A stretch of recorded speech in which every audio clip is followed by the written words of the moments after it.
नमस्कार। City post में आपका स्वागत है। मैं हूं आपके साथ मुकेश कुमार सिंह। सूबे के मुखिया नीतीश कुमार के बेहद करीबी मधेपुरा के जदयू सांसद दिनेश चंद्र यादव अभी हमारे साथ हैं।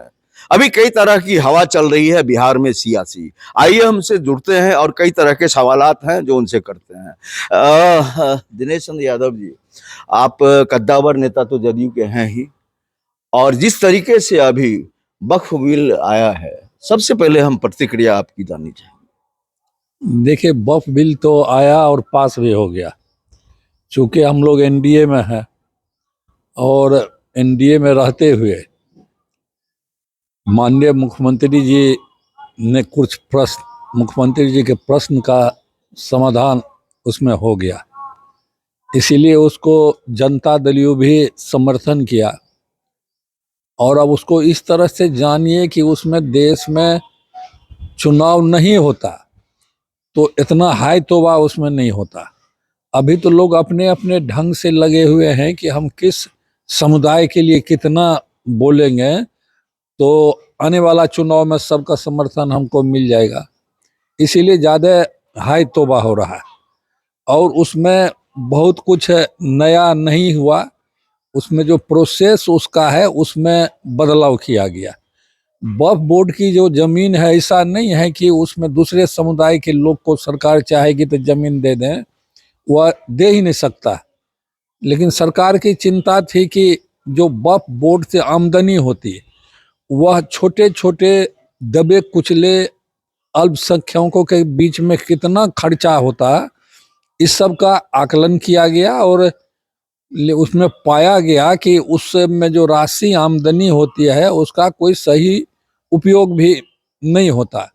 तो बहुत सारी बात सोच के यह बिल लाया गया और कमेटी में यह जरूर हुआ कि उसमें जो कई मेंबर होंगे सो उसमें एक दो मेंबर दूसरे समुदाय के भी होंगे। इसमें हर्ज क्या है? ऐसा नहीं है कि कोई मेंबर चले जाएंगे या उसको सब जमीन लेके इधर कर देंगे दूसरे समुदाय में, ऐसा उसमें कुछ होने वाला नहीं है। संसद जी, देश की आज़ादी के बाद और जमीन लगातार जो है वक्फ बोर्ड की बढ़ती रही है, और जो गरीब तबके के मुसलमान हैं, आज तक का अगर इतिहास खंगालें तो ना कोई बड़ा अस्पताल, ना कोई जो है ऐसा कोई इंजीनियरिंग के क्षेत्र में, ना मेडिकल के क्षेत्र में कोई ऐसा जो है संस्थान नहीं खुला जिससे आईएएस आईपीएस ये पैदा हो। तो क्या लगता है कि इस तरह का जो ये बिल पारित हो गया, तो कानून बन गया यह, तो कितने लाभान्वित होंगे मुसलमान, ऐसे मुसलमान जो निचले तबके से आते हैं?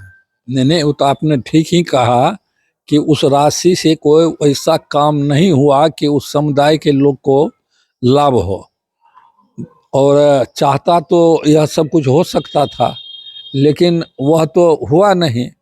लेकिन आने वाला जब व्यवस्थापक जो होंगे, कमेटी के लोग होंगे, वक्फ बोर्ड में जो मेंबर होंगे या चेयरमैन होंगे, तो सब मिल बैठ के बेहतरी के लिए तो जरूर सोचेंगे। यदि बेहतर होगा तो जो जिन लोगों को कोई उससे लाभ नहीं हुआ, जैसे शिक्षा के क्षेत्र में भी या अन्य अस्पताल के क्षेत्र में भी, तो उन लोग को लाभ होगा।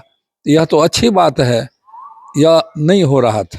देखिए, जिस तरह से आपने कहा, खुलकर साफ कर दिया कि मुसलमानों को जो जिस तरह से लाभ मिलना चाहिए वह लाभ नहीं मिला। लेकिन देख रहा हूं कि जब से यह बिल कानून का रूप लिया है, या कहेंगे जब सदन में चर्चा शुरू हुई थी, उसी समय से जो मुस्लिम समाज है उसमें बौखलाहट है। अब तो जदयू के कई नेता इस्तीफा भी दे दिए हैं और कई दौड़ में है कि वो इस्तीफा देंगे। तो इससे पार्टी की सेहत पर क्या असर पड़ेगा? नहीं, देखिए, हम तो पहले कहे कि यदि चुनाव नहीं होता देश में तो इस पर कोई हाई तोबा नहीं मचता। चूंकि चुनाव वगैरह होता है तो लोग सोचते हैं कि किस समुदाय को हम भड़का के अपने पक्ष में कर लें, और हम समझते हैं कि जनता दलियों के सेहत पर तो नहीं के बारे में कोई असर पड़ेगा। और हम लोग को तो जितना समर्थन मिलना चाहिए वह नहीं मिला। नीतीश कुमार जी सभी समुदाय के लिए काम किए, और मुस्लिम समुदाय के सहायता के लिए ऐसा कोई योजना नहीं है जिसको नीतीश कुमार जी ने छोड़ा, लेकिन उसका ज़्यादा असर हुआ नहीं। लेकिन सैद्धांतिक आदमी है, उनका वसूल है कि हम सब के लिए करते हैं, राज्य के मुखिया हैं तो हम अल्पसंख्यक के लिए भी करें, इसलिए उन्होंने किया इस काम को। तो उस पर कोई ज़्यादा असर नहीं पड़ने वाला। अब ये देश में एक तरह से कहें तो बहस सी छिड़ गई है कि पहले वक्फ बोर्ड पर जो है बिल बनाया गया है, अब मंदिर में जो ट्रस्ट होते हैं, जैन समुदाय है, बौद्ध समुदाय के लोग हैं, इसी तरह ईसाई धर्म के लोग हैं, तो अब जो है खास करके नरेंद्र मोदी की नज़र जो है उन तमाम चीज़ों पर है। इसको लेकर क्या कहेंगे? नहीं, वक्फ बोर्ड बन जाना और कमेटी बन जाना, उसका मतलब तो यह नहीं है कि उसके सारे प्रॉपर्टी या उसके हक को छीन लिया जाएगा। ऐसा कुछ नहीं होगा। कुछ भी बनेगा, इस तरह का कानून बन ही नहीं सकता। तो कानून तो आएगा व्यवस्था ठीक करने के लिए। तो व्यवस्था ठीक करना कोई गुनाह नहीं है, सरकार का जवाबदेही होता है। तो व्यवस्था ठीक करके, मान लीजिए कि हम ही लोग के में जो लोग हैं, जो बड़ा बड़ा महंत है, हजारों कई हजार बीघा जमीन लेके उस पर मठाधीश ऐसे बैठे हुए, यदि कानून बन जाए, हम नहीं जानते हैं बनेगा कि नहीं बनेगा, यदि कानून बन जाएगा तो जरूर वह जो प्रॉपर्टी है, उससे जो प्रॉपर्टी या उसके हक को छीन लिया जाएगा। ऐसा कुछ नहीं होगा। कुछ भी बनेगा, इस तरह का कानून बन ही नहीं सकता। तो कानून तो आएगा व्यवस्था ठीक करने के लिए। तो व्यवस्था ठीक करना कोई गुनाह नहीं है, सरकार का जवाबदेही होता है। तो व्यवस्था ठीक करके, मान लीजिए कि हम ही लोग के में जो लोग हैं, जो बड़ा बड़ा महंत है, हजारों कई हजार बीघा जमीन लेके उस पर मठाधीश ऐसे बैठे हुए, यदि कानून बन जाए, हम नहीं जानते हैं बनेगा कि नहीं बनेगा, यदि कानून बन जाएगा तो जरूर वह जो प्रॉपर्टी है, उससे जो आय होगी, आमदनी होगी, वह बहुत सारे साधु संत में उसका खर्चा होगा। नहीं तो आज के दिन में जाइएगा बड़े बड़े जगहों पर जो मठाधीश वगैरह है, तो उस तरह से सहायता लोग को नहीं कर पाते हैं। ज़्यादा से ज़्यादा एक लंगर चला देते हैं कि आइए भोजन करिए और जाइए, लेकिन सहायता बहुत तरह से हो सकती तो क्या आप चाहते हैं कि जिस तरह से वक्फ कानून बना है उसी तरह से और धर्म के लिए जो संस्थान है या ट्रस्ट हैं उनमें भी जो है बदलाव हो, नियम बने, कानून बने?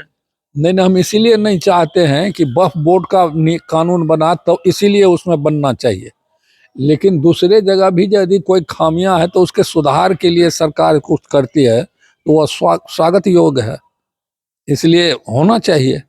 अच्छा, अभी एक देश भर में विवाद यह भी है, आपने भी सुना होगा कि सपा के राज्यसभा सांसद रामजी लाल सुमन ने राणा सांगा पर जो है कटाक्ष किया, उनको गद्दार कहा। इसको लेकर क्या कहेंगे आप? देशभक्त के खिलाफ, जो देशभक्त थे उनके खिलाफ में कटाक्ष करने का किसी को नैतिक अधिकार नहीं है। यदि इस तरह की बात किसी ने किया तो उचित नहीं किया, और उसका बहुत विरोध भी हुआ। लेकिन यह भी सही है कि जिस तरह से विरोध हुआ, लोग तलवार खींच के तैयार हो गए कि गर्दन हम काट देंगे, यह भी बिल्कुल ठीक नहीं है। विरोध तो मान लीजिए कोई पॉलिटिशियन करता है तो उसका जवाब देने के लिए बहुत कुछ हो सकता है, कि गर्दन काट के उसका जवाब नहीं हो सकता, मेरा व्यक्तिगत राय है। इसीलिए देशभक्त के लोग में जो देश के लिए समर्पित हो गए, देश के लिए खप गए, मान सम्मान के लिए अपने जीवन की आहुति दे दी, उसमें किसी को अधिकार नहीं है कि उस पर हम गलत टिप्पणी करें। संसद जी, आपके जरिए यह भी समझना चाहेंगे कि जिस तरह से SC ST कानून को खारिज कर दिया था सुप्रीम कोर्ट ने, फिर केंद्र सरकार ने उसे अध्यादेश के जरिए उस कानून को वापस जो है लागू करवा दिया। तो क्या लगता है कि अब जिस तरह से यह कानून बन गया है वक्फ बोर्ड वाला, तो हाई कोर्ट जाकर के या सुप्रीम कोर्ट जाकर के कोई फायदा अब किसी भी राज्य सरकार को होने जा रहा है? नहीं, कोर्ट तो सर्वोपरि है। कोर्ट में अंतिम स्टेज है सुप्रीम कोर्ट। यदि कुछ वहाँ से कोई आदेश पारित होता है तो सबको मानना पड़ेगा, और सरकार को भी मानना पड़ेगा। तो अभी लोग गए हैं, अब देखिए उसमें क्या होता नहीं होता। सरकार भी अपना पक्ष रखेंगे, लंबी सुनवाई होगी, जो भी निर्णय आएगा वो तो सबको मानना पड़ेगा। आखिरी सवाल हमारा है, चूंकि इस साल चुनाव होना है बिहार में, क्या लगता है कि कांग्रेस और राजद ये साथ रहेंगे या फिर कांग्रेस अलग और राजद अलग? कुछ और भी दल जो है राजद के साथ है, लेकिन कांग्रेस जो है अलग चुनाव लड़ सकती है, ऐसा लग रहा है क्या? देखिए, हम भविष्यवक्ता नहीं है, या हमारा नियंत्रण नहीं है कांग्रेस पर या आरजेडी पर, तो हम यह बात बताने की स्थिति में तो हम है ही नहीं कि आगे वो क्या करेंगे नहीं करेंगे। वो तो अपना उनका आइडियोलॉजी है, अपना विचार है, अपने नेता हैं। अब क्या निर्णय लेते हैं उस अनुरूप निर्णय लेंगे तो सब लोग जानेंगे उस बात को। क्या इस बार फिर से नीतीश सरकार? नीतीश सरकार के लिए तो काम हो ही रहा है, होना ही चाहिए। नीतीश कुमार जो 20 वर्ष तक मुख्यमंत्री रहे, और लोग तो ऊपर से बहुत लोग नहीं मानते हैं इस बात को, लेकिन दिल पर जब हाथ रखेंगे, अपने बिछावन पर रात में जाएंगे, सही विश्लेषण करेंगे, तो यह बात सही है कि आज़ादी के बाद जितने मुख्यमंत्री हुए बिहार के विकास के लिए, इससे अधिक किन्हीं ने काम नहीं किया। इसका मतलब यह नहीं कि सभी लोग निकम्मा थे, बेकार थे, बहुत कारण हो सकता है। उस जमाने में इतना विकास का काम नहीं होता था, तो एक दो काम करके उसी में लोग रहते थे कि मुख्यमंत्री जी हैं, मुख्यमंत्री जी मुख्यमंत्री हैं। लेकिन मुख्यमंत्री के पद को और जवाबदेही को तो माननीय नीतीश कुमार जी ने बिहार की जनता को बता दिया कि उस जगह पर बैठने से क्या क्या हो सकता है, और उसी का नतीजा है कि इतना विकास के काम हुए, कितना घर घर में बिजली लग गया, स्कूल की व्यवस्था ठीक हो गई, अस्पताल की व्यवस्था ठीक हो गई, और बड़े बड़े प्रोजेक्ट जो हैं, बड़ी बड़ी नदियों पर बड़े बड़े पुल और बड़ी बड़ी सड़कें के अलावे गांव गांव पक्की सड़क से जुट गया। या इसमें तो सच्चाई है, इसमें दो राय नहीं है। इसीलिए नीतीश कुमार जी ने काम किया, उनको हक भी है, और पार्टी को भी हक है, अलायंस को भी हक है कि भाई इनको फिर से मुख्यमंत्री होना चाहिए। देखा आपने किस तरह से सांसद दिनेश चंद्र यादव ने विभिन्न मुद्दे पर जो हमने बात करी, खुले सफे से उन्होंने जवाब दिया। खास करके उन्होंने यह कहा कि वक्फ बोर्ड का जो कानून आया है, इसमें नीतीश कुमार की कुछ जगहों पर रजामंदी नहीं थी, लेकिन जब उनकी बातें मानी गई तो नीतीश कुमार ने समर्थन दिया इस बिल को लेकर। इस खास पेशकश में इतना ही। आप लगातार बने रहिए सिटी पोस्ट के साथ। सबक है।